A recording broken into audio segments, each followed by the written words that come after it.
You're listening to episode 8 of the Emerging Leader podcast. And today I'm really excited about the episode we have coming up. And I know I say that every week, and I will probably continue to say that. But we have an absolutely amazing guest on the show, which is David Currie, who is a financial advisor specifically for young professionals, emerging leaders, and millennials, which I love. Dave self-proclaims himself to be not your parents' financial advisor, which I find really quite freeing and refreshing. In our conversation today, it's really clear that he's all about actually just helping people, and especially helping people like us that are ultimately facing the toughest economic position that we've seen, with high cost of living, high cost of housing, really everything is quite expensive, as well as high debt from education. And so that was just really refreshing. We covered an absolute smorgasbord of topics in the hour and 15 minutes that we're catching up, which includes when should you actually connect with a financial advisor, and also, I guess most importantly, things that you can do beforehand. So some of the DIY things that you can do as well before catching up with someone like himself, whether you need a certain amount of money to do so, and also just that modern kind of role of a financial advisor. We talk a lot about what these common issues are that he sees with people, and also the rough process that he takes his clients through in order to get them into a better financial position. And you'll hear the theme about becoming logical throughout most of the conversation. It's about how do we take the emotion out of money and really make it quite logical and set ourselves up for success. We talk about the automation that's available to us, even through things like our payroll, that can make a huge difference in automating some of our money so we don't really have to think about it. And also we get into the psychological side of things about money behaviors or belief systems that we've grown up with our parents, and some of the work that he does with his clients to overcome those. We talk about emergency funds. How much should we have in an emergency fund? What are some of the options for emergency funds as well? Because it's not necessarily just money in a bank account, and we go into a whole different bunch of options for that. We talk about leveraging family where it's appropriate as well, which I know for many of us is something that we've considered. But also, more importantly, not to compare against other people, because you never know what their situation is going to be and whether they've had family support or whether they've had inheritance or all sorts of different things. Like I said, we talk about so many different topics on this. And one of the favorite topics we mentioned towards the end is about whether or not having kids is just for wealthy people. I know a lot of people our age are dealing with this at the moment and feeling like having kids is so expensive, and how do we deal with childcare, and how do we deal with time off? And so we absolutely broke that down as well, and are trying to, again, apply logic to a very emotional situation, which is deciding whether or not to have a family and what we need to do to actually plan for that financially. So with that, we covered so much. I really hope that you enjoy this episode. David is an absolute wealth of knowledge, no pun intended with that, and really refreshing to talk to. So absolutely loved recording this episode and hope that you enjoy it too. If you have any questions, please reach out to myself or David, which will be linked in the show notes. So with that, stay tuned and enjoy today's episode. The Emerging Leader Podcast. All right. Well, thanks, David, so much for joining me. I know a lot of people have been really excited about this episode. And I know personally, even over the last 7 years, financial health and dealing with or working with a financial advisor has been huge for both Joe and I as immigrants to Australia. But really excited to have you. So thanks for joining on this episode of the Emerging Leader Podcast. Would love to hear a bit more about, your background, how you got into being a financial advisor, and specifically for young professionals. And just a bit more about your background. Yeah, okay. Hey Ash, thanks for having me as well. It's great to be on the show. Right, so I'm David. I've been an advisor. Oh God, I won't say too long, but I've been an advisor for probably about 17 years, which does feel like a long period of time sometimes. I got into advice because I've always wanted to help people with their money. So I was sort of that kid at school. So I'm the son of a modest baking family. My dad's a baker. We owned bakeries throughout his working career, and I would always be that kid in the school ground that would have like a chocolate muffin or a really good donut for morning tea. And I got sick of eating those. So I would actually sell them to other kids, and sort of start making money from that. And then I'd go to the tuck shop and buy something that, you wouldn't normally get from a bakery, like, I don't know, a packet of chips or something. So I've always had an interest in money. And, I learned to swim from, collecting coins at the bottom of the pool from, what my sister threw in. So yeah, it's always been an interest there. So for me, it's a funny thing, like numbers. It's always just felt just really logical to me. And yeah, so I guess sort of what I do with people, I just try and make things as simple and as logical as possible. So yeah, that's kind of how I got into doing it. And I love helping people, and helping people figure out what they want to do in life and what their goals are, and then ultimately how we can achieve them. That's kind of it. Yeah, that's awesome, and I love the young entrepreneurship journey of selling the muffins. That's absolutely amazing, and a great way to, I guess, get into that kind of hustle of things. And you specialize in helping millennials and young professionals. So, what made you want to specialize in helping that specific demographic of people? Yeah, good question. Basically, because we need the most help. Um, and, it's the kind of stuff you wish you would have been taught at school, but they teach you things that really most people don't actually need to know.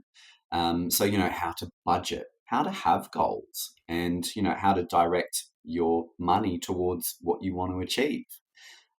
So, yeah, I've always had that interest in finance. So that's kind of the market for young professionals and young professional families is so important. I feel like it's never been more expensive to live in Australia, with cost of living, mortgage pressures, etc. But also a lot of the policies from the government aren't always targeted for young professionals. So we generally pay a lot of tax, we pay a lot in childcare, so our costs are quite high. So it's a demographic that actually needs help, and so I wanted to help, my market, my people. So yeah, there's a lot of things to navigate in this day and age. So we just try and make it as clear and simple as possible. I say to clients, I'm not your parents' financial advisor. So I'm sort of not that, um, you know, I'm not the grey-haired dinosaur that you come to with a very sort of traditional business model in terms of financial planning world. So, I just talk to people like, as humans, and get to understand what they actually want, and help make the uncertain things, the fear behind that uncertainty, just trying to remove that, just by making some logical decisions, and getting visibility over what everyone's doing. I think that's really, really important, especially because traditional financial advice, and you're right, like also growing up in Canada, we were not taught any of it. And suddenly you find yourselves in mountains of credit card debt because you're being marketed this stuff and everything in between. And it sounds kind of like, or what I've seen is traditional financial advice is, and the old meme of less avocado toast, less trips overseas, less enjoying your life. And it sounds like you're really focused on that balancing act of, like, you don't have to give up the fun in your life in order to have a Mm. secure financial future. Yeah, that's so true. And, we have that conversation, when we go through clients' budgets, for instance. So I get them to do like a very basic Excel budget spreadsheet. And I sort of say, all right, well, what could you give up if you wanted to? And what are the things where you'd actually be really unhappy if you gave it up completely or even a little bit? And, sometimes we get, some clients would just say, my cleaner, I'm not giving up my cleaner for all the money in the world. I'd rather be poor but have my cleaner clean my house every fortnight. Yeah, so whatever non-negotiables are there, that's fine. But we just sort of relay what that actually means for them. So, when we look at a client sort of situation, we look at their cash flow, and we look at what's coming in, what's going out and what the difference is. And then we sort of break it down into real terms, in terms of, well, I can see, your expenditure for restaurants is, 40 to 50 grand a year, which is not uncommon for, a young professional couple in Sydney, Melbourne, or even Brisbane. With this is pre-kids, right? So life's we've got pre-kids, we've got, with kids. So pre-kids, it's not uncommon to see that level of expenses. So, I say to them, well, if we can drop that by 20%, and if it's 50K, that could free up $10,000. What would we actually do with that money? If we were to invest $10,000 each year for the next, 10, 20 years, that would mean you could actually retire at age 50 instead of 60, and we show any differences in how old you would be and also what level of net investments you would have and what income those investments would generate. So that's where, when we sort of stress test it a little bit, they're like, oh yeah, we can forego, eating out that extra time a week or, whatever it is. And the whole point to that, as soon as we sort of agree to that, we go, right, let's actually take that, $10,000, let's call it a year, and let's prepay one of our goals with that money. And we'll direct that money automatically to achieving that goal before we can actually spend it. And that's really the key.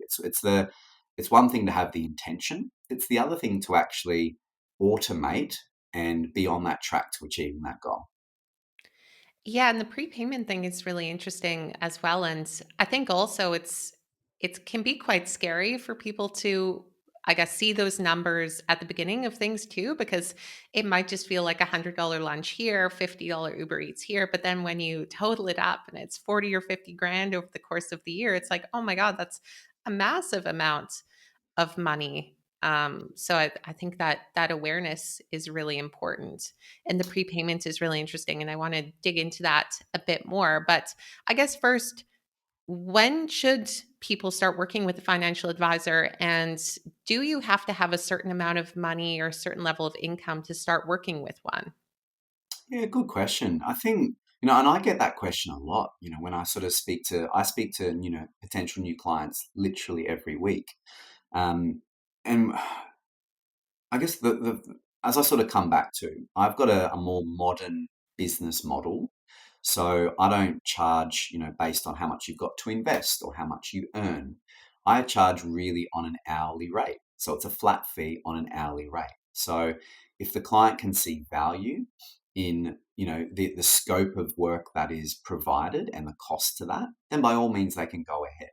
But certainly, barriers to entry for financial advice are so much lower now than what they were 10, 20 years ago, right? So, as I was saying to you earlier, Ash, I finished university and I didn't really want to go to uni, but my parents like to go to uni. So I went to uni. And then, they're like, well, buy a house. And I'm like, no, I'm going to go traveling to London. And that's what I did. And it's sort of at that time, I was maybe, I don't know, 21, roughly finishing uni, 21. And, you've got a big financial decision, which is buy a home, or you've got, what you really want to do as a young person with your life and have fun and travel and whatnot. So I chose the travel path. And listen, I don't regret that travel path, but I think I wish I would have had someone who I would sort of trust and be able to relate with to actually run through what my options are and what the financial implications of those options are as well. Okay. And I think that probably would have made a fairly significant difference. So this is sort of talking, a young 20-year-old just finished uni and just wants to go out in the world and explore and adventure.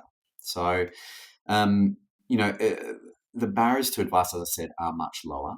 And as I said, I charge just a flat fee. So people who are a bit unsure, we go through a scoping process. And that sort of says, well, we get all your information, I understand what your goals are, and then I sort of put together a scope of work based on my hourly rate, in terms of, if you want advice on, buying your first home or family planning or investments or super, like whatever you actually want to look at, I time cost that out at an hourly rate, and that's what you pay.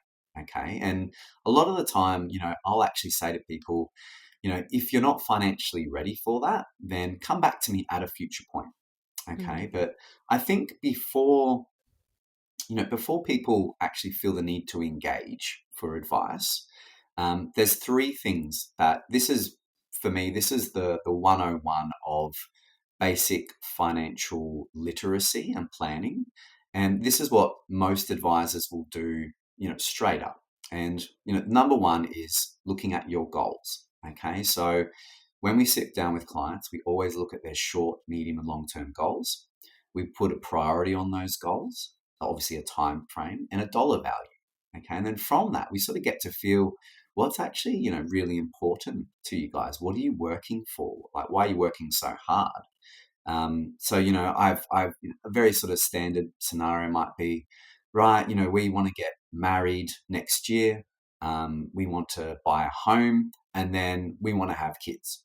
And they're kind of three of the big things that happen for young professionals. And you know what, they happen in whatever order, like they're all interchangeable, those things. So with that, we identify the client's goals. And that's always point one. And, everyone can do that themselves. You don't need an advisor to do that. Literally, all you need is a piece of that old school stuff called paper, and you write it down on a piece of paper, short, medium, long term, the dollar value and how badly you want it, right?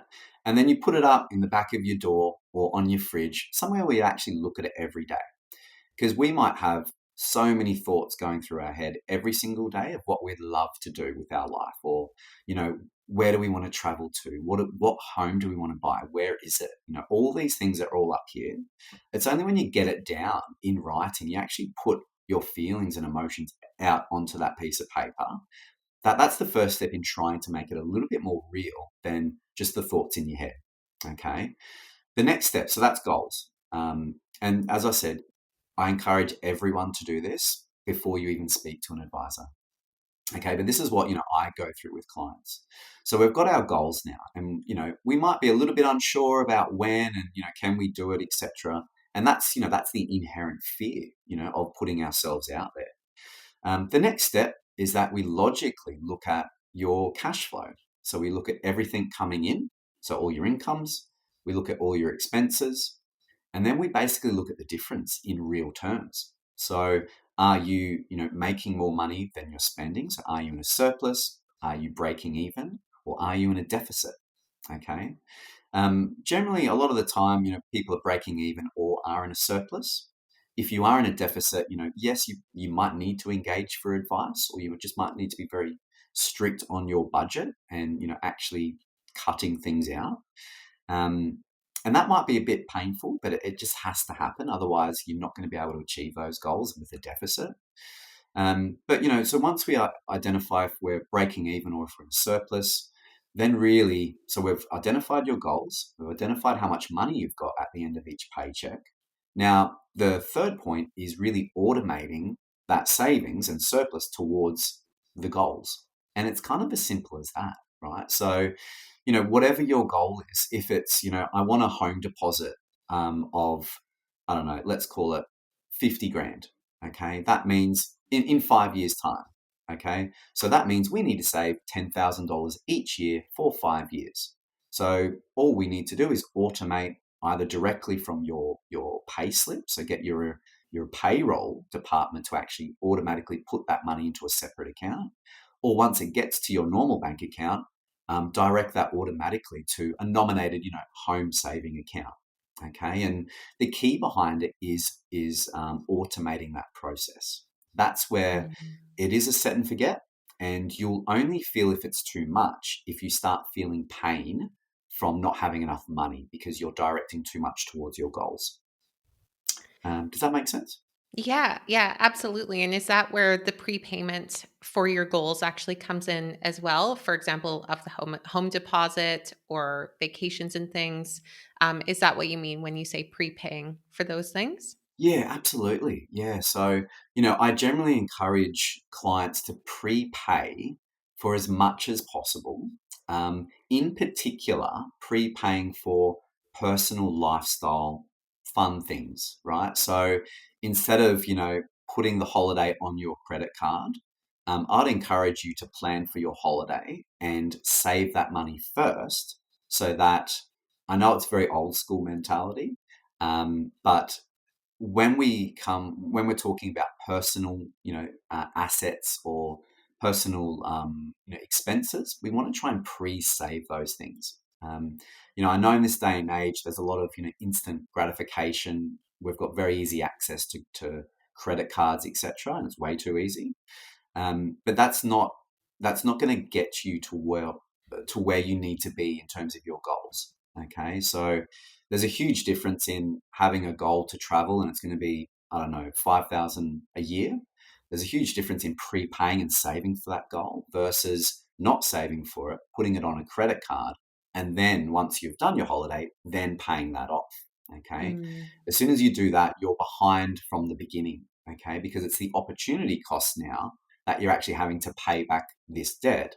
And the opportunity cost is that you're not actually saving money now for the next thing, okay, or the next goal.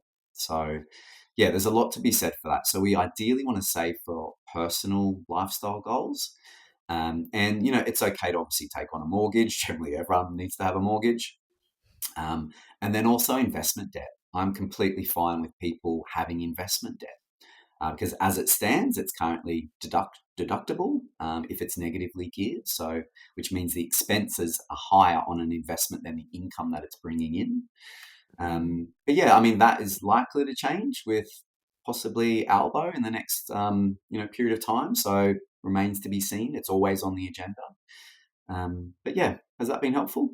Yeah, absolutely. And what would you say are some of the most common mistakes that you see kind of with young professionals or millennials when it comes to managing their money? I mean, I can imagine that one of them would be that kind of post payment of debt for expenses and just throwing it on the credit card and that impulse purchases, which I think I'm also definitely guilty of.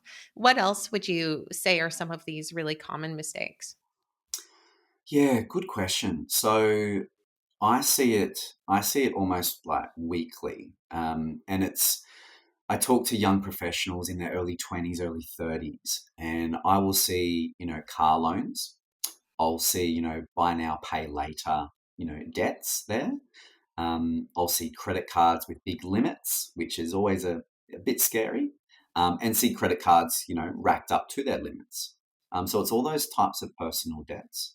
The other thing that I do see is on occasion I see student loans, which are huge. Okay, not just talking 20, 30,000.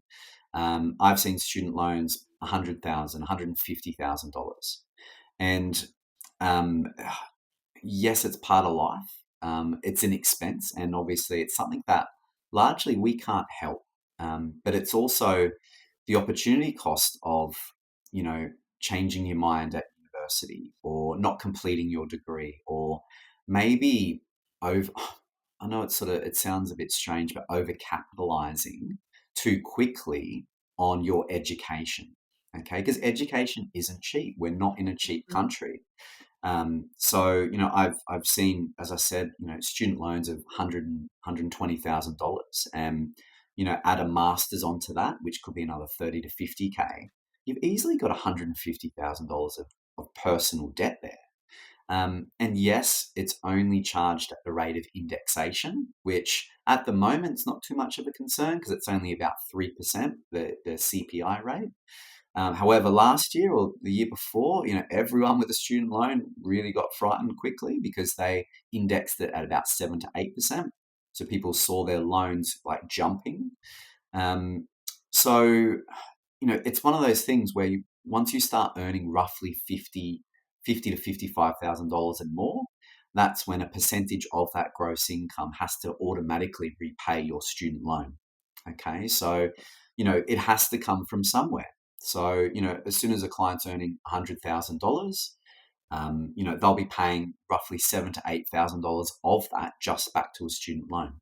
And, Mm, for some people, if they've got really significant loans, however, maybe their career or their business income is always going to be much lower. Like they might struggle to, earn 150, 200, 300 grand a year, but they've still got a huge personal debt to actually pay off.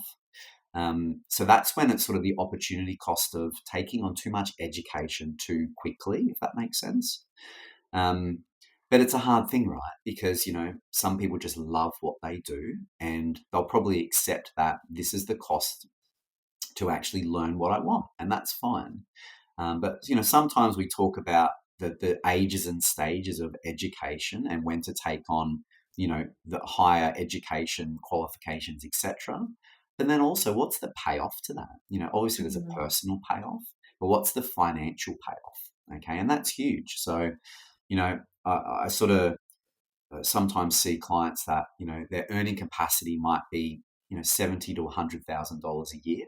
However, their student loan could be 100,000 plus, and we know that that kind of situation, you're just going to be constantly paying off that debt, and it's going to take away from your ability to use that money towards your goals. Okay, so it's a tricky situation, but it's something that I just sort of lay it all out, and we just have an honest chat about it.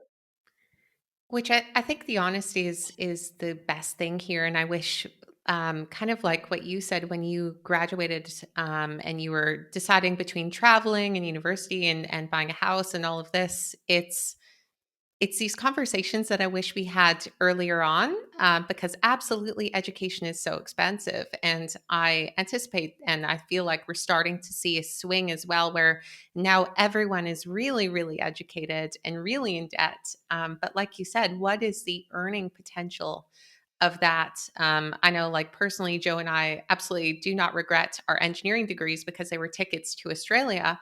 But even 8 years later, we're still paying off these student loans. And in Canada, it's more like a mortgage where it's just a monthly payment, regardless of what you make, and it's not coming off of your payroll. But the amount of HECS debt that we see here is crazy, and how expensive university is. Whereas there are some also like amazing alternative options, such as TAFE or micro credentials, or some of these other alternative education options that, like you said, might at least be a good kind of toe in the water to see if you even like that, versus Mm, committing to these massive degree programs. mm. What was interesting that you mentioned before too was around the automation bit. Something that when we were first talking about, that you mentioned that I didn't even know was a thing, was having your payroll actually deposit into multiple accounts. So what are some of those things, or can you explain that a bit more? Some of the ways that you help people actually automate their money as well. Yeah, yeah, good question. So we generally look at, what bank accounts do they currently have and what's the direction of their cash flow. So most people manually transfer between accounts. So most people get paid into, a nominated bank account. And a lot of the time, that money just sits there. So you have your lifestyle costs for the week, fortnight, month before you get paid again. And a lot of the time, the money just sits there. So at the end of the day, it's just sort of sitting in cash, not really doing anything. It doesn't have a purpose or an intent. So what we do, we identify what bank accounts people currently have and what money either manually or automatically goes into those bank accounts. And then what we do, we try and figure out, well, is this money structure and cash flow structure working for you in terms of, is it actually helping you achieve your goals? And bringing it back to just really simple logic. If your goal A is to save $12,000 a year for whatever the goal is, we need to save, $1,000 each month in a bank account. And in 12 months, you'll have that money. So it's very, very logical. So if the current structure is not allowing you to do that, or you can't easily do that yourself, then we create a new structure that can do that. Okay, so and it will vary depending on if a client has a mortgage already and say an offset account. A lot of large providers provide multiple offset accounts these days, and some have like a ridiculous amount, like 99 offset accounts, which please don't have that many ever, because logistically it's just too much. But most people have maybe 5 to 10 offset accounts these days, and one will be their emergency savings account, one will be their holiday account. So we just name them, we make them personal, and it's named generally after the goal, right? So we have holidays, emergency savings, we might have children's education, we might have Christmas. A lot of people say for Christmas. So whatever it is that you're working towards, it might be that new car. Um, we allocate, we name those bank accounts, and then we try and direct automatically the money. And yeah, as I said, you can do it a lot of the time from a payroll level, depending on how nice payroll is. I saw a payslip the other day that had five different bank accounts, BSB account numbers on it. And I go, great. So as soon as they get paid their net income, X amount goes to each of these five accounts. And that's someone that's already sort of a bit switched on, a bit sort of further down the process with that. And then all it is, it's a matter of tweaking how much they're putting into each account, in terms of what their priorities are. So, but that's what we try and do. We just try and make that cash flow as simple as possible.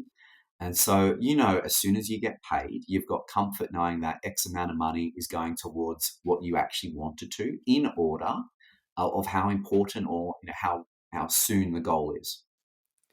Yeah, and then I guess you're not having to actively do this as well and think about it and that kind of out of sight, out of mind as well, possibly Mm. less inclined to pull from savings accounts and different things into just lifestyle spending if it's all in one pot, which I think kind of touches on people's feelings around money as well, because definitely in my experience, like automation and really systematizing it has made me feel just better about it, because I grew up in a family that didn't really talk about money that much, or it was quite a stressful thing. So how do you help, or what do you suggest for people to kind of change their narrative around money, or even notice that in the first place? And what are some of the, I guess, psychological aspects of financial wellness as well?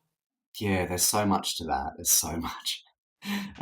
So to start with, when we sort of start talking with clients and we're talking about their goals and their cash flow, I'll be able to see via their numbers, how efficient are they with their money?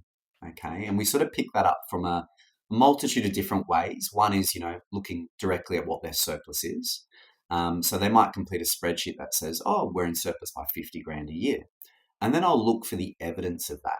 Show me where that 50 grand a year has gone for the past 1 to 5 years, for instance. If I see that their savings might be 2 grand or 5 grand, or if they've got credit card debt, or if they haven't made any additional home loan repayments, where has the money actually gone? So there's a difference in what we say we can do and a difference in what has actually happened. Um, so with that, we then talk about, well, what was your relationship with money? Like, what is it now? And what was it like with your parents? Because, inherently we learn so much from our parents. It's a little bit scary, actually. I sort of just quickly, with my daughter, um, we're both working on our patience at the moment. She's a 4-year old, and I sometimes say to her, I say, listen, patience, grasshopper. And she's like, what are you talking about? And then literally this morning in the car, I'm like, come on, get your seatbelt on. We've got to go to childcare. And she says to me, Dad, patience, grasshopper. And I'm like, right, okay. You're actually absorbing every single thing that I do say and don't Mhm. say, and how I say it, and the tone. And they're little sponges. So we learn our money habits from our parents, like it or not. Will and I have some questions in my initial sort of questionnaire booklet that ask, well, what was it like? What's your first experience of money? And most people say, oh, we never spoke about money in our family, or it was always it was the cause of arguments, or it was anxiety provoking, or we always had enough money to do the things we wanted, or no, we never had the money to do the things we wanted. And it's kind of like, it's generally black or white, to be honest, a lot of the time. So our relationship, and if everyone thinks about personally, what's my understanding of money and how do I feel about money? A lot of that comes from what we've learned from seeing our parents in action, right? So we sort of identify that when we're going through this process. And it helps me also understand sort of your money psychology, your behaviors and routines and patterns around your own money, um, and how that makes you feel. That's a big thing, right? So, there's a lot of anxiety around money. There's stress. It's fear of the unknown. You know it's scarcity. Scarcity is a basic like human function that we have. So yeah, a lot of people are quite, stressed with that. And you know what? We actually call it out and we sort of talk about it. And, that helps form, you know, visualizing and sort of accepting what has happened in the past and your learnt behavior, which, it's actually really difficult sometimes to unlearn what you've learnt as a kid because you think, well, that's it, that's gospel, right? It has to be like that because that's what my family did. But then it's sort of coming to someone who is me, or someone that is removed one or two steps from your situation, and actually just objectively talking about it with both parties a lot of the time.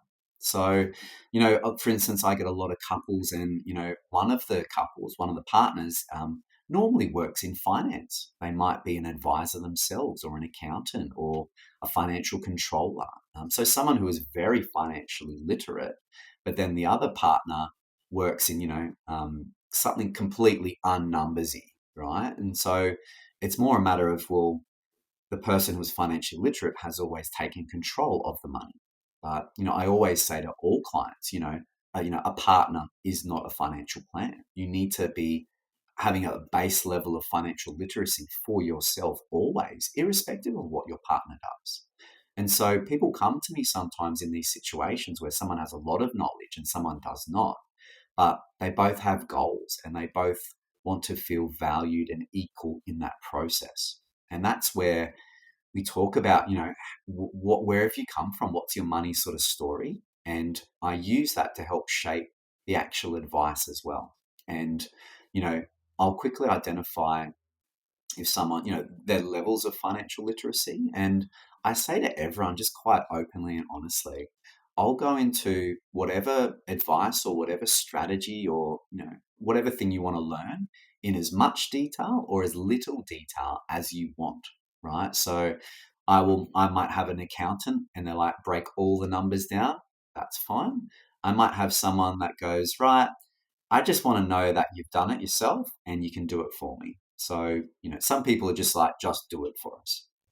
So I go into as little or as much detail as people want, but ultimately it's both parties having that understanding and being comfortable with where they've been with their money and their behaviors currently, and the things we're trying to do to actually change those behaviors slightly. And, it's only a fairly subtle change as well. It's sort of flicking on a light bulb or a switch and saying, well, instead of my money sitting in savings, and it just sits there, it doesn't do anything. It's not aligned to a goal. It's got no intention.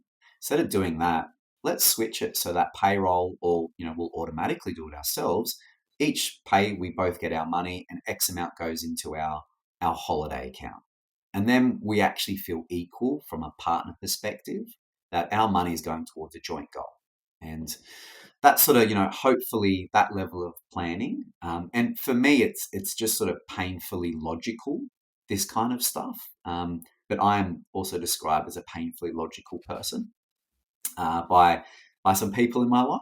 Yeah, it's just making things really simple. And generally, the more complex things are, people aren't going to do it, and it just defeats the Mm. whole point. Totally. And I think the being logical about it is actually what helps take the emotion out of things as well, because it's easier, and definitely speaking from my own experience here, it's easier to have my head buried in the sand with all of the emotion attached to it. But then when you come up for air and you export some transactions, and like you said, realize that, oh my God, I spent 20 grand on Uber Eats this year or some crazy number, then at least you can approach it with some logic as well, and actually make a plan and move forward with it, which is the key here, Mm. I guess. One of the things that you said previously to us recording was that standing still is actually going backwards. Can you talk a bit more about that? Yeah, yeah. So standing still just means your money basically sitting in a bank account. Okay. And we all know savings accounts with banks are generally pretty average. There are one or two, providers that always consistently have high savings attached, but you always have to do something for it, right? So high returns or high interest savings accounts, they They don't come without any obligations, if you will. So when I'm talking about money standing still, it's sitting in a bank account, not actually going towards anything. And when we talk about inflation, inflation is the value of your shopping basket every year. As we would have seen recently, shopping baskets have gone very expensive. Even so, to draw the attention of the government and to put some major retailers under question. So our cost of living increases every year. And if we're not doing anything with that money, if it's just sitting in a bank account, it's not actually earning interest more than what the cost of living is, if that makes sense. So, if inflation is 3% on average, and that's what ideally inflation is, around 2 to 3% over a long, 30-year time frame. If your savings account is only earning you 3% and indexation is 3%, well, then literally you are standing still. Okay. So that's why I encourage people, even with, savings accounts, to look at high interest savings accounts. We look at, there's a number of different accounts that are available. But as I said, you need to do a few things. You know, I don't receive any income from any provider like that. So I know there's a number of bank accounts, high interest savings accounts that people use. That's upwards of 5.5% interest return. However, if you don't do all the things they want you to do, you only earn 0.5% of interest. Okay, Mm-hmm. so it involves changing your structure a little bit. But the point is, we always want to be doing something with our money. Okay, so even if it's sitting in an offset account, it's still offsetting the amount of interest you pay. If it's just in a savings account with no intentional purpose, then it's technically going backwards. Okay. The other thing that I sort of find interesting with bank accounts or savings accounts, they call it the rule. Sorry, I think it's the rule of 72. So what that means is if you have money in a savings account and the rate of return is 1%, it will take you 72 years for you to double your money if the bank account returns 1%. If the bank account returns 2%, it will actually take you 36 years for you to double your money in that bank account. Okay. And so on and so forth. Right. So the moral of the story is money does not grow when it's in a savings account. It always has to be doing something to either save interest or to go towards an actual goal for it to actually have value. Otherwise, standing still is actually going backwards. Mm. Yeah, so I mean, that makes a lot of sense. I mean, aside from a savings account, high interest or not, because you're right, there are a lot of hoops and tasks every month that you have to check in order to get that interest. Because you've mentioned that savings accounts, yes, can have high interest, but it's not going to be a great mechanism for you to actually grow wealth. So, what other mechanisms do you typically see, which you've mentioned, obviously, offset accounts for mortgages and a bit about investments? And then I guess the second part to the question is about emergency funds and how much do you recommend people have and where should those actually sit? Yeah, good question. So firstly, with emergency funds, we talk about risk mitigation a lot in financial planning. So, as I was saying, a lot of what we do is looking for opportunities to do things better, but then also spotting risks or threats to your current situation. And when we're talking about threats, we're talking about, well, what happens if I can't work? We need income to pay our bills, pay our mortgage. And therefore a key, and it's one of the first things we look at for everyone is your emergency fund, right? So, what do we do in the event you need to rely on emergency money, and how do we work out how much emergency money you need? It varies with every client based on their income, their expenses, and what those needs are. But even coming sort of one step before we even look at that, we go, right, well, assuming you guys have, no insurance, and assuming you've got no savings, what happens, like what physically happens if, you're renting, you've got a mortgage, what happens if you lose your job? Like, what do you do? If you're a single person, what do you do? Can you talk to your parents or friends, family, etc., about can they back you up? If you need savings, can you go to the bank of mum and dad? So we talk about risk mitigation strategies, and we always try and have at least 3 to 4 different avenues or levers that we can pull in the event of an emergency, right? So one of them, yes, is having an emergency savings account. And generally speaking, we want between 2 to 3 months of expenses covered. Okay, so um, either 2 to 3 months of expenses or 2 to 3 months of income. Okay, a lot of the time we say expenses because you could be in a huge surplus and you don't necessarily need to cover that surplus position for 3 months, if that makes sense. So we can do it off a baseline. These are 3 months of my costs. Therefore, allocate that money in emergency savings. And it could be 20 grand, right? Um, so we either have that in an emergency fund. If we don't have that right now, I'd suggest let's talk to the bank of mum and dad and say, right, if stuff goes bad, can you hold me up or can you lend me $20,000 or for whatever period of time I'm off work until I can return? Okay. If they say, yeah, that's fine, we can do that. That's another lever. So you've got actual possible emergency money already put aside, and that money should ideally be separately held from other bank accounts. Okay, so you're not tempted to touch it. So we've got the emergency savings, or we've got the bank of mum and dad. Other things that I encourage clients to look at, what's your current annual leave? What's your current sick leave balances, long service? So these things do come into play. A lot of clients, depending on what employers and packages they're on, some people actually have unlimited sick leave at 100% of their pay, which is a phenomenal benefit.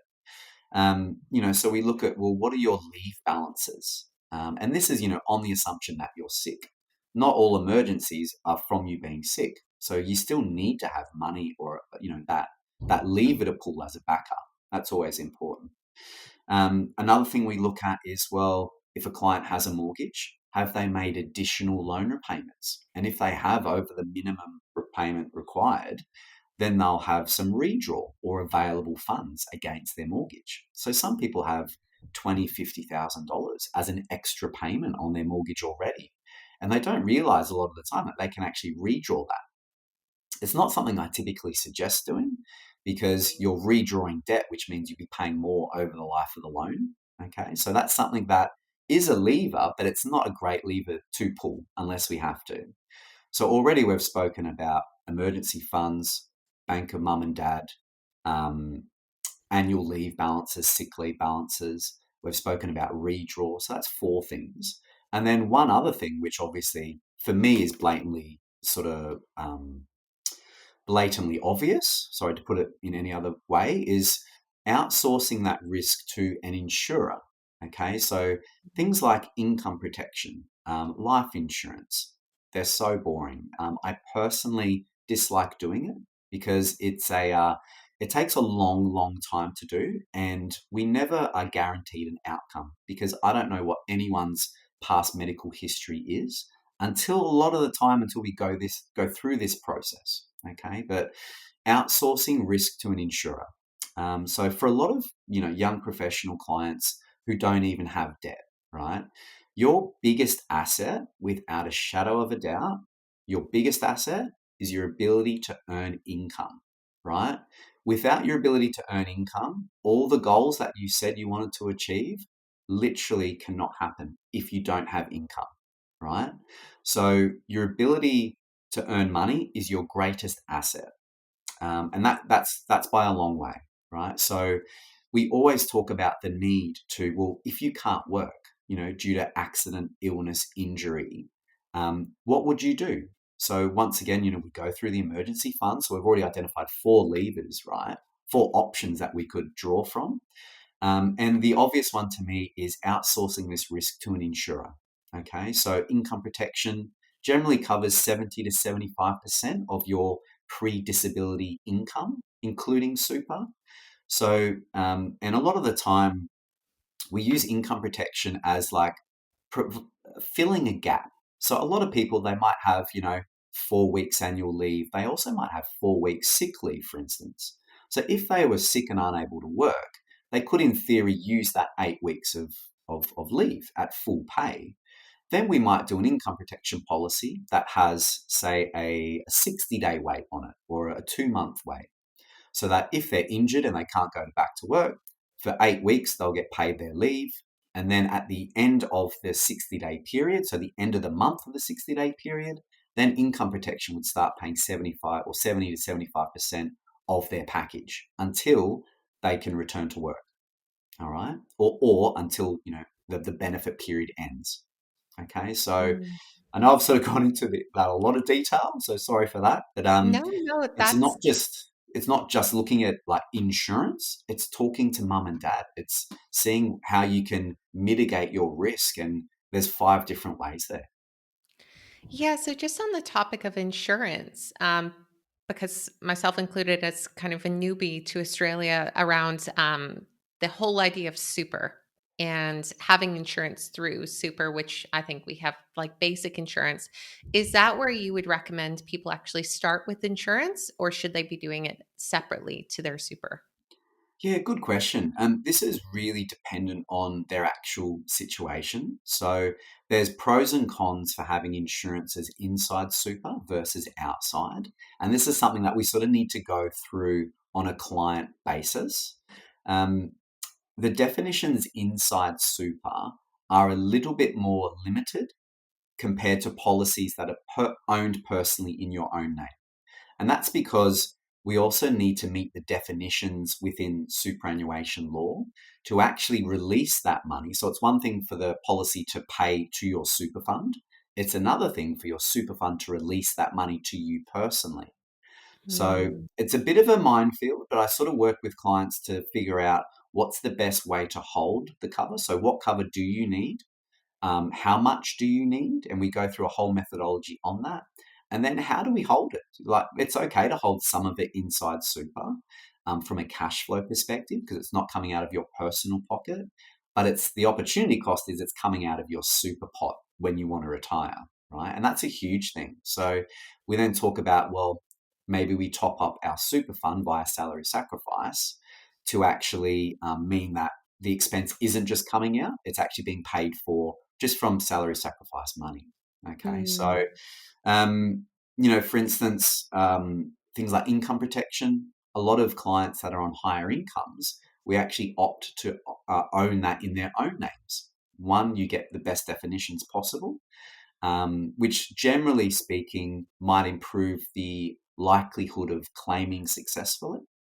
But then also, it's a tax deduction. So the premiums on income protection owned personally are deductible at your own marginal rate of tax. Okay, so it's a good tax strategy. It also allows you to get a really good quality policy that's appropriate.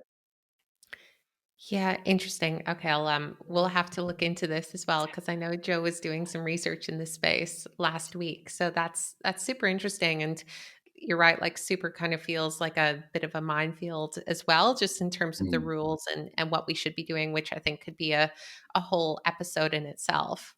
But one of the other key things that I know you and I have spoken quite a bit about this, and things that I'm seeing or hearing from other young professionals, is that having kids is just for wealthy people, and that now people, my age and young professionals are feeling like having kids is a bit out of reach. So, what do you typically recommend for people that know they want to have kids, and that might be on a bit of a timeline, or they might have an idea? But mm. feel like that's out of reach for them. Yeah, it's we have spoken about this, and it's really upsetting to hear that, like if that's what, and I've heard that numerous times from clients about, well, I don't think we can afford to have kids. We really want to, but I don't think we could do it. Um, and yeah, it's a very emotional thing. It's very emotive, right? Feeling that you can't actually have a family because due to money, right? Due to numbers on a screen. So what we do, we plan for it. Just like the emergency fund, the risk mitigation, we plan for these things and we come up with a number of strategies to actually make it work. I talk to a lot of my clients, given we're all young professionals and young professional families.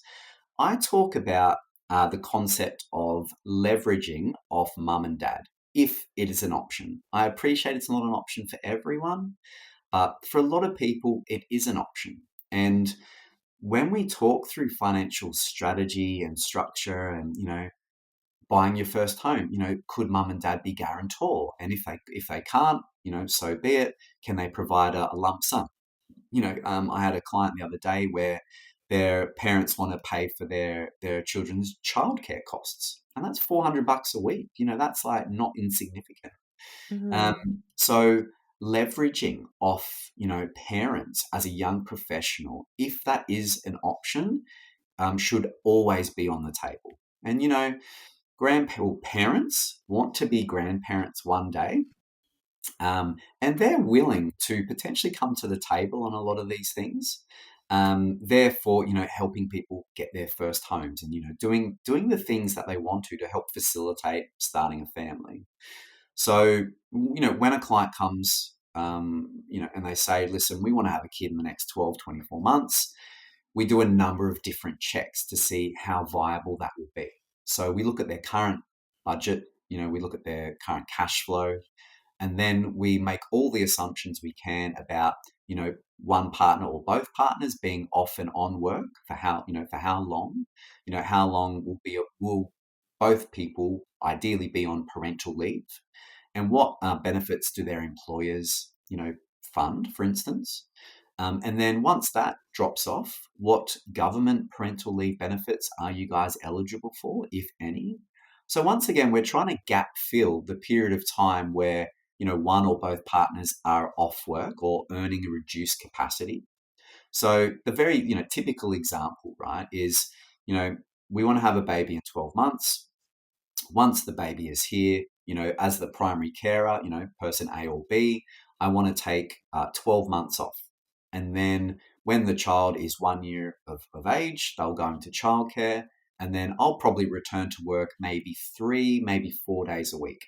Okay, that's a very typical scenario. And I look at those scenarios like literally every week. So what we do, we basically put that scenario out in terms of money, right? So we look at what, as I said, their current surplus position is and what the impact will be, minus, once we factor in annual leave, once we factor in long service leave, once we factor in employer benefits for parental leave for both, partners, as well as the government leave. And a lot of the time when we sort of factor these things in, we might only find that there might only be 10 to 20 weeks of that 52 weeks off, which are actually going to be unpaid, right? And then what we do, we actually quantify what that period of unpaid leave is. And then we start working on how do we plug that deficit for that period of time, right? And that's where we talk to family. We leverage off mum and dad, go, hey, listen, we're going to be having a family soon. We might be in a deficit. Can you spot us X amount of money for this period of time? I'm sure, generally speaking, I mean, my mum, she would like do it in a heartbeat to have more children. So it's an emotional decision for the grandparents, but we can leverage off that, and just knowing that we're having conversation with family, if that makes sense. So if Mm-hmm. that's not an option, we look at what the options are, right? So how do we fill in that deficit of, let's call it 20, 30 grand for that period of time that you're off? And that's the first thing that we work on strategically. And then we look at, well, once we do return, what's the cost of childcare? And then what's obviously net of childcare subsidy, which is the government subsidy. And then we look at, well, if I'm returning 3 days a week, this is what my income will be, which means this is what our overall cash flow position will be. Are we in a deficit? Yes or no? If I was to work 4 days a week, so an extra day, what's the impact then on our cash flow? Would we actually be up another 20, 30 grand a year? If the answer is yes, that's kind of analysis that we look at. So we break it down literally into if I return 1 day a week up to 5 days a week. And we look at what the cash flow difference is.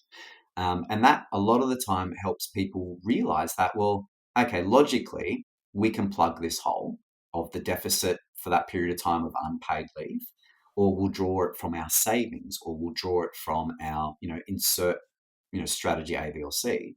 And then once we do return on 3, 4 days a week, we're just going to know that this is our situation for a period of time.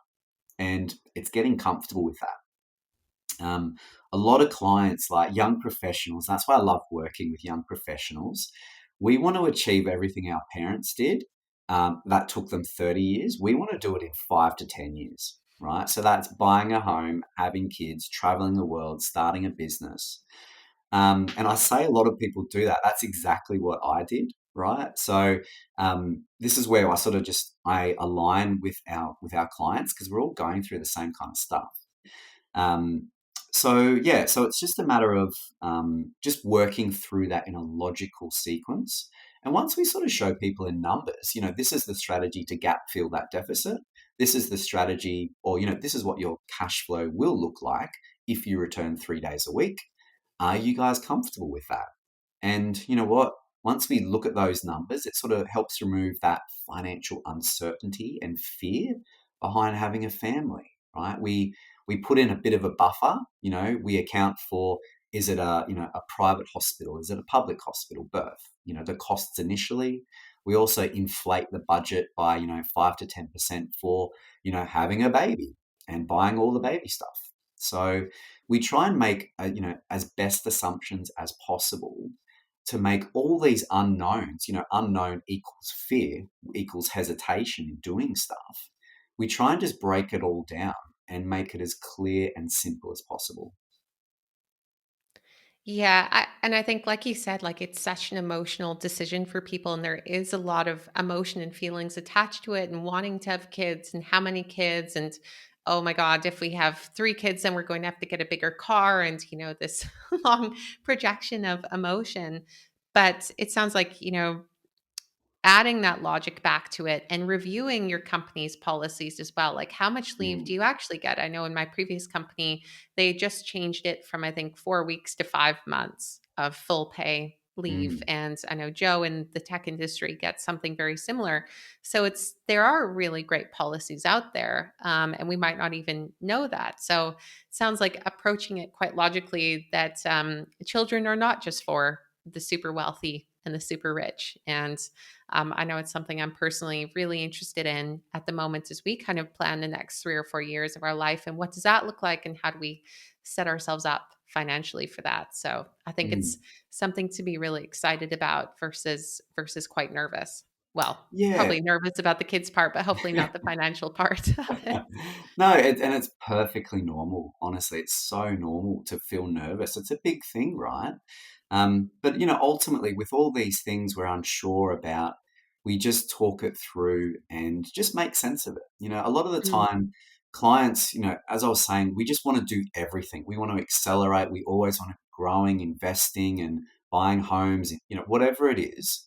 Um, I talk to clients a lot about when we have a family, we don't necessarily pause what we're doing, but we actually just try and sit back a little and take stock of, we're in a different stage of life now. We're not two young professionals going out, having a great time, spending freely on holidays, etc., etc. We are now, we've got a child who is like actually dependent on us for life, which is just insane. And the costs and the opportunity costs that come with that. And so I talk a lot to clients about, well, it's completely fine to actually be taking stock and enjoying this time of raising your child for the first 12 months in particular, because so much growth happens. Like, my goal is, I don't want clients to be financially stressed for that period of time where, one or both of them are on parental leave.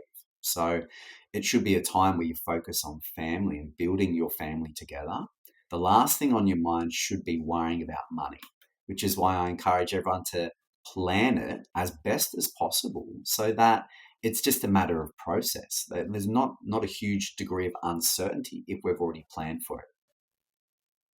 That's super, super exciting. And lots of amazing policies out there. Like, I know even Atlassian has a policy around support for IVF and fertility treatments and those sorts of things. So I think Mm, it's really incredible how progressive a lot of companies are becoming to kind of help in this as well. And love what you said too about how we want to do what our parents did, but in a fraction of the timeline. And yeah, we're constantly on this hamster wheel, and social media probably doesn't help the pressures that we feel in the space of where we should be or Mm, comparison. But again, it like the message that I really got out of this is like, how do we take some of the emotion out of it, become really logical, and implement the systems that are available to us, such as, payroll, separating our accounts, and working with people like yourself who have been in our situation, to really help us strategize and come out on top of all of mm. it. Yeah. And the thing is, financial advice, a lot of it is intangible, right? We're moving Mm, numbers on a screen. So it's so important to identify these goals and feelings that you might be having and to work on them. And it's all about that comfortability, the intangible nature of going, oh, I feel really good now. I feel more protected. I feel safe. And I feel empowered to make these decisions. And it all comes back to just having a good visibility of your money and where it's going. So there's so much power in that. And, I mm, get a kick out of helping people, get that level of empowerment through visibility of their numbers and just making it simple as possible. Because like it's such an exciting period of time. Like, to add to that analogy, what we were saying, we want to do the fraction of what our parents did in that time. We're also, to add a little bit extra on top of our shoulders, we're doing that at, record costs of living as well as record house prices, which means huge amounts of average debt for our first homes. So that's why I'm actually really passionate about helping our generation because our backs are against the wall. As I said, life has never been more expensive. So we just need to break things down and do what we can do. And I think you sort of touched on it, and not looking at what other people are doing. That's also a key part of the behavior change as well. Almost everyone that comes to me, they go, oh, we want to buy here. I'm like, okay, why? Just why? Why do you want to? And it's like, oh, it's sort of a lot of the time if we want to buy in a suburb, it might be the ego attached to that suburb. We love, X, Y, Z reason for it. That's fine. But the key thing that we say, firstly, is we don't compare, okay? Because mm, we don't know. Your best friend might have just bought, a house in Collingwood or, something really, really beautiful location, whatever. We don't know how they've funded it. We don't know if it's from an inheritance, so someone's had to die to actually get that benefit, which is not a nice thing. We don't know how much debt they've taken on. We don't know how financially stressed they are. So as soon as we start looking out of our lane, that's when it draws the energy and power from your own decision making. mm. All it does, it increases fear and guilt and all the negative emotions around money, which are so ingrained. That's why I tell people, you know what, put your blinkers on. Don't look at what anyone else is doing because we don't know their actual situation. Okay. All you can do is run your own race. And, I say a lot, it's not about how much you earn, it's actually what you do with that money. I've got Mm. clients anywhere between, 50 grand a year to like $1 million a year in income. And it's not about what you earn, it's about what you actually save and direct towards your goals. It's the efficiency of that. That's what's more important. Yeah, and some of the stress that can then be attached to those decisions as well. I know people that make oodles of money like you're mentioning, but they're more stressed out than the people making 60 grand a year just because of the decisions and their $5 million mortgage that they have on their place because they wanted to live on the water and all of that side of things. So it really is these decisions that might just add more stress than they're worth if you are comparing yourself to all of these other people. And I love that point too about how you truly don't know what the context is that has helped people make these decisions because yeah, they could have had a family member pass away, which is awful, or all sorts of different things. So that's a really, really key message and something I'll definitely take away from this. Which we've covered so much, like so many amazing things here. And I feel like I could dive into a million different rabbit holes of additional stuff to talk about. But was there anything else that you wanted to cover? No, not really. I just, as you know, Ash, I can talk about this stuff for days. And I can because I love it. And I love just being able to help young professionals and young families, right? And it's just being honest with yourself and trying to bring it back to some, traditional basics. Not looking at what your friends are doing. Just focusing on your own situation, your own course in life. And there's no right or wrong order. Like as I was Mhm. saying, people buy a house, have kids, get married. You can do it in whatever order you want in this day and age. We just talk about what your options are and we lay it all out logically and visually, and that sort of helps you make these big decisions. But coming back to it, as I sort of said right at the start, irrespective of going to an advisor or not, it's getting that piece of paper, it's writing down your goals, and making that important to you. Writing down those goals, identifying what your savings surplus position is. And, there's a lot of cash flow tracking apps out there these days, so you can do it automatically and it's very simple. But it's understanding what your cash flow is each month or each pay cycle. And then the golden part of that is directing that savings towards those goals. And anyone can do that irrespective of how much you earn. It's having that mindset. And it's just a very simple, logical mindset. And that's what, fundamentally helps people get ahead in terms of actually achieving goals. Yeah, absolutely love that, and we'll be revisiting some of my goals as well. And one of the things that I'm seeing a lot right now is I'm at the age where a lot of my friends are getting married.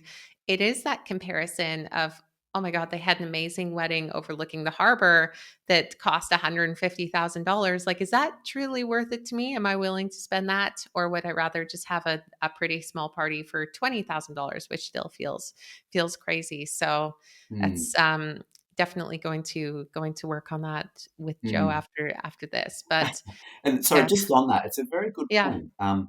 So when we're talking about allocating money to goals, we use a values-based approach. So how would you feel, yes, you could spend 100, 150 grand on that wedding, but is that really what you deeply value to yourselves and your partner, versus using that money for something else? Absolutely. And we've spoken a bit about values on the podcast previously, but I think we need to go more into that because it really does drive so many of our decisions. And some things can feel like the right thing to do, like spending 100 grand on a wedding. But yeah, does it actually align with us? And is it what we want to do in the future? Or like you said, would we be better off investing that time or money or resource in whatever capacity into something else? Which, another crazy financial decision that young professionals make is, do they stay in the job that they don't like, that they might be making more money, that does conflict with their values, or do they move into something that might be a bit lower paying, but actually makes them happy? And I guess like that's where working with someone like yourself would really help them actually gain confidence in that Mm, decision as well. mm. Yeah, absolutely. We've touched on a little bit. They're called Henrys. A lot of the time, they're a Henry, which is a high earner, not rich yet analogy. So Mm, it's basically that it's someone that is very cash flow rich, but asset poor. So they earn a lot of money, but they don't have a lot to show for it. So I work a lot with Henrys. Like a Henry typically earns, 300K plus. And a lot of these people, yeah, they're in jobs a lot of the time. They know what the deal is with the job. They know that it's got a life expectancy and they know they don't want to be doing it forever because like they trade off a lot for that income, that level of income. So we talk a lot about, what do we do for this period of time where you are earning 500 grand a year? What do we do with that? And we need to treat it as if it's a valuable, a limited time frame because it might only be 3 to 5 years. But if we can do that strategy for that period of time, then yeah, you can quit that high corporate job and you can walk dogs for a living if that's really what you want to do. But you'll know that you've made enough assets and investments from that time to actually cover you. So, yeah, we have a lot of those conversations. I hadn't heard about Henry. I'd heard about, the dual income, no kids thing or dual income with a dog thing, but never Henry's. But I think that applies to a lot of us, definitely. And we'll be looking to planners like yourselves to help us through that. So it's absolutely been an incredible conversation and so much that we've gone through. So where can people get in touch with you or find out more about what you're doing or reach out if they need support? Yeah, so basically you can just go on my website. So it's wealthyself.com.au and just have a look around. You'll hopefully get a feel for who I am and what the business is and what we do and who we help and the reasons why. For me, it's just anyone I talk to, they've generally seen the website and they go, you know what, that's me. That sort of that resonates. I feel from what you're putting out there. Ultimately, that's who I want to sort of work with, people that want to build relationships, so I talk a lot about, to new clients, especially, it's like, we'll grow together through different stages of our life.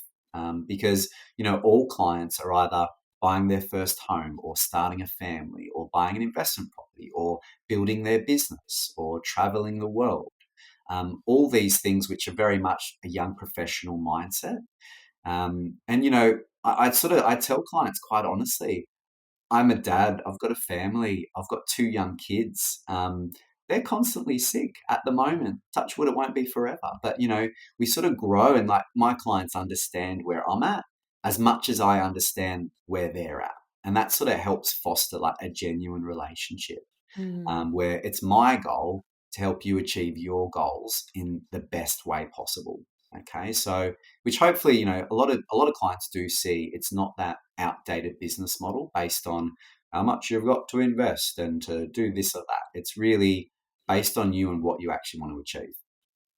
Yeah, I love that model as well, like the fee for service and like really working on the same team versus that old school model of working for the banks or whoever is paying for you as well. So that's really amazing. Mm, Well, great. I know that people will love some of the tidbits and probably ask for more info. And I know we could have honestly talked for hours, but thanks so much, Dave. I really appreciate you coming on the show, and we'll link everything in the video as well so that people can get in touch with you if they have any more questions. But no really worries. appreciate you coming on and all of the wisdom that you've shared. Yeah, no worries. As you know, I love talking about this stuff. Lovely to have a chat. I'd like to acknowledge the traditional owners of the land on which I'm recording today, the Gadigal people of the Eora Nation, and pay my respects to elders past, present, and any Aboriginal and Torres Strait Islanders that are listening to the podcast.